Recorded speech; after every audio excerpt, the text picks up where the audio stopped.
सल्लल्लाहु तआला अला मुहम्मद। 12 माह रमज़ान सल्लल्लाहु तआला अला मुहम्मद। 12 माह रमज़ान असर की नमाज़ पढ़कर मदनी मुज़ाकरे में हम शरीक हैं। एक टीचर ने अपने स्टूडेंट को, छोटी उम्र का बच्चा था, उसका इम्तिहान लेने के लिए कि अब तक जो मैंने इसे पढ़ाया है इसको कुछ समझ में आता भी है या नहीं, उसे एक सेब दिया कि बेटा मैं तुम्हें एक सेब देता हूँ, एक, ये दूसरा सेब देता हूँ 2, ये तीसरा सेब देता हूँ 3। अब तुम्हारे पास कितने सेब हुए? उसने गौर किया, 4। जैसे उसे 4 कहा तो टीचर को बड़ा झटका लगा कि इतने आसान सवाल का इतना इसने गलत जवाब दे दिया। चेहरे पर थोड़ी नागवारी हुई, बच्चा थोड़ा घबराया कि मार वार ना पड़े। कि टीचर ने खुद को संभाला और चूंकि बच्चा था, अब गौर से सुनो मैं आपको क्या कहना चाह रहा हूं। जी, मैं आपको एक सेब देता हूं, ले 1, ये ले दूसरा 2, ये तीसरा 3, ये कह कर दिया। अब बताओ आपके पास कितने सेब हैं? बच्चा घबराया हुआ था, 4। अब टीचर को गुस्सा आने लगा कि ये या तो मैं सही नहीं हूं या बच्चा का कोई दिमाग उमा खराब है। तो इसने अपना सवाल चेंज किया कि अच्छा ठीक है बेटा, ये काम करते हैं, मैं आपको केले देता हूं, ये 1 केला, ये 2, ये 3। अब आपके पास कितने केले हुए? तो बच्चे ने कहा 3। तो टीचर को तसल्ली हुई कि नहीं, दिमाग सही है। कब फिर उसने अपने सेब का सवाल दोहराया कि मैं तुम्हें 1, 2, अब 3 सेब दिए बेटा, बताओ तुम्हारे पास कितने सेब हुए? 4। अब टीचर की हालत खराब हुई, गुस्सा भी आ रहा था कि ये मेरे से मजाक कर रहा है, क्या कर रहा है। लेकिन टीचर ने खुद को संभाला और कहा बेटा ये बताओ, केले दे रहा हूं तो 3 है, उतनी सेब दे रहा हूं तो 4 कैसे हो गए? मुझे समझाओ बेटा, 4 कैसे हुए? क्या 3 आपने दिए और बेग से उसने एक सेब निकाला, सुबह एक अम्मी ने दिया था, तो मेरे हो गए 4 केले। अब टीचर को समझ में आ गया ये 4 क्यों बोल रहा था। क्यों समझ में आया? अब हम सबक की तरफ आते हैं। वजाहत जब लेते हैं ना तो क्लियरिटी आ जाती है। हम बाज़ औक़ात किसी चीज़ की वजाहत लिए बगैर फैसले कर लेते हैं। जब भी कोई ऐसी उलझन या परेशानी पेश आती है अमूमन, तो हम सामने वाले से वजह नहीं लेते। हम वो वजाहत नहीं ले रहा था स्टूडेंट से, वो बच्चे से वजाहत नहीं ले रहा था कि बेटा आप 3 को 4 क्यों कह रहे हो। जब उसने वजाहत की तो उसने बताया कि भाई मेरे पास 4 ही तो हुए, 3 आपने दिए, 1 मेरी अम्मी ने मुझे सुबह दिया था बैग के अंदर डालकर, तो मेरे पास 4 सेब हो गए ना, मैं गलत तो नहीं बोल रहा। तो गलत तो बच्चा नहीं बोल रहा था, बच्चा के पास टोटल 4 सेब हो गए। तो इसको जो किताबों में लिखा है ना, ये लिखा है कि जिस तरह आप अपनी किसी गलती का उज़र बयान करते हैं ना कि मेरे से गलती हुई, इसकी वजह ये थी, इस तरह किसी और की गलती की भी वजह तलाश करें। हो सकता है कि इस वजह से इसकी गलती हो गई हो।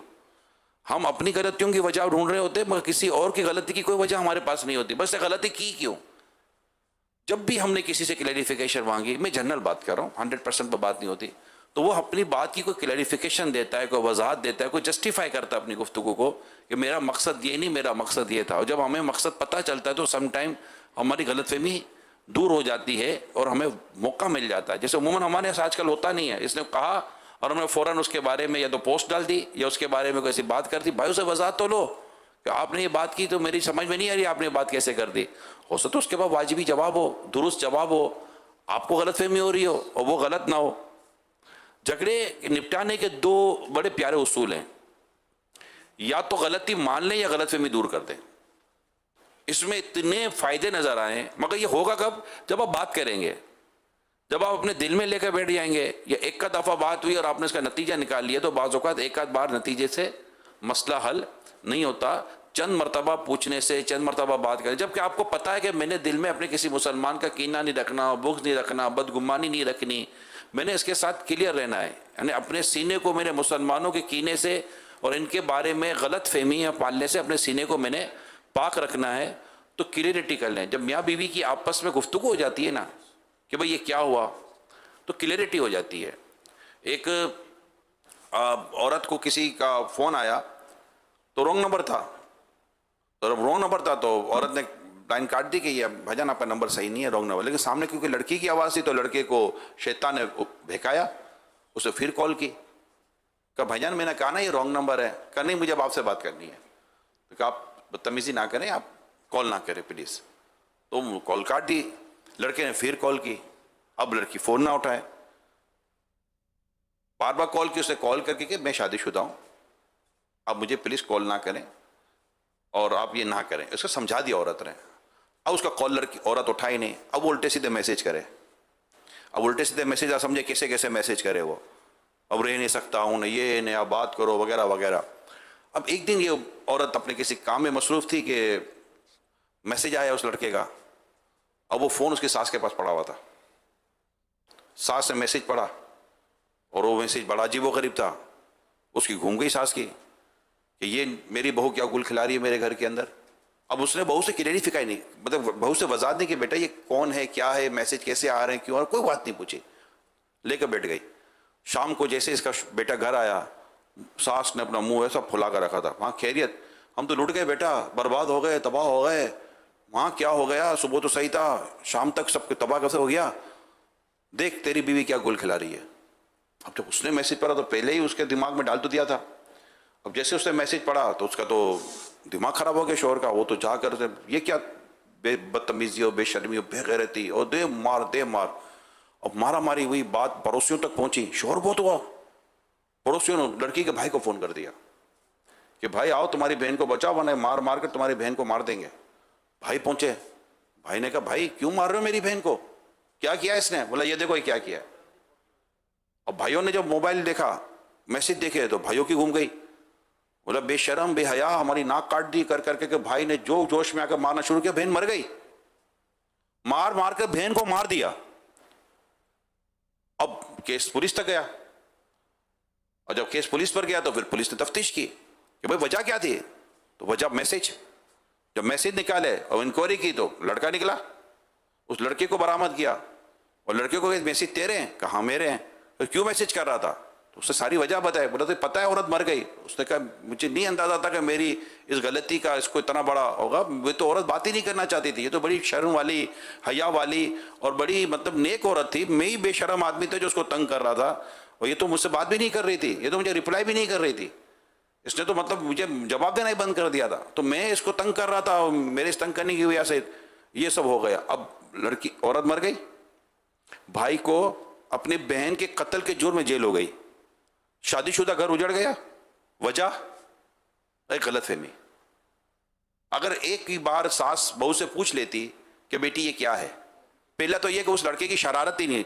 ऐसे कई ऐसे नौजवान होते हैं, अल्लाह पाक माफ़ करे, जो इस तरह के शरारती जहन के होते हैं। इनको ये नहीं अंदाजा होता कि हमारी शरारत किसी की ज़िंदगी उजाड़ सकती है। लिहाजा ऐसी किसी शरारत पे बंदे को पड़ना नहीं चाहिए। शैतान तो हमसे इस तरह के काम लेने पर तो मतलब शैतान तो इस तरह के काम लेगा। हमें लाहुल शरीफ पढ़कर अल्लाह से डर कर कभी भी इस तरह के काम करने नहीं चाहिए। और अगर अब ये एक पहलू था, दूसरा पहलू क्लैरिफिकेशन नहीं थी, गलतफहमी कि ये मैसेज आया तो गलतफहमी है। तो अगर पूछ लिया जाता उस औरत से कि बेटी ये क्या है, तो कह देती अम्मी ये इस तरह और ये मुझे तंग कर रहा है, तो फिर कुछ और ही मामला होता। जब शौहर ने भी माँ की बात सुनकर कोई वजाहत नहीं ली कि अम्मी कह रही है खैरियत तो है, क्या हो गया, नहीं कोई वजाहत नहीं ली, उसने भी मारपीट शुरू कर दी। भाई आए तो उन्होंने भी वजाहत नहीं ली, उन्होंने भी मारपीट शुरू कर दी। ये बात वक्त कोई एक आध गलतफहमी किसी के बारे में पैदा होती है ना, लोग समझते सब ऐसा ही हो रहा है। हम सबको होश के नाखून लेने चाहिए, अपनी अक्ल के दरवाजे खिड़कियां खुली रखें, और जब कोई सी बात आए तो समझ जाना चाहिए कि भाई क्या हो गया। जैसे वो था ना कि किसी ने किसी को कहा, यानी बादशाह एक है वाकया कि भाई तुमने, मुझे पता चला तुम मेरे बारे में ऐसी बात कर रहे हो। तो उन्होंने कहा मैंने तो आपके बारे में ऐसी बात नहीं की। तो कहा मुझे जिसने बताया ना वो सच्चा नहीं, वो सच्चा आदमी है। क्या कहा? मुझे जिसने बताया है वो सच्चा आदमी है। तो क्या कि हुजूर चुगलखोर तो सच्चा नहीं होता।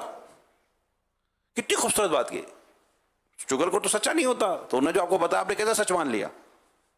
तो सच कुछ और होता है बाज़ औक़ात, और अफवाहें, गलत फहमियां, मिसकंसेप्शन इसको कहते हैं। इसका पूरा एक वर्ड बनता है मिसकंसेप्शन। मिसकंसेप्शन एस्टेब्लिश कर दिया जाता है, गलत फहमियां पैदा कर दी जाती हैं, फिर हर आदमी उसके बारे में यही ज़हन बना। आपने उससे नहीं मुलाकात की होती, मगर आपको कोई पूछे आदमी कैसा था, कहेगा यार आदमी सही नहीं है। आपको कैसे पता चला? आपको पता चलने का जरिया सोशल मीडिया पोस्ट, आप समझ गए कि ये आदमी खराब है, आपको कोई वास्ता नहीं था उससे। अल्लाह पाक हम सबको अपना हकीकी खौफ अता फरमाए। हदीस पाक में मुसलमान की इज्जत में दस्त अंदाजी करना बदतरीन सूद है। अल्लाह पाक हमें मुसलमानों की इज्जत की हिफाजत की तौफीक अता करे। सल्लु अलल हबीब सल्लल्लाहु तआला अला मुहम्मद।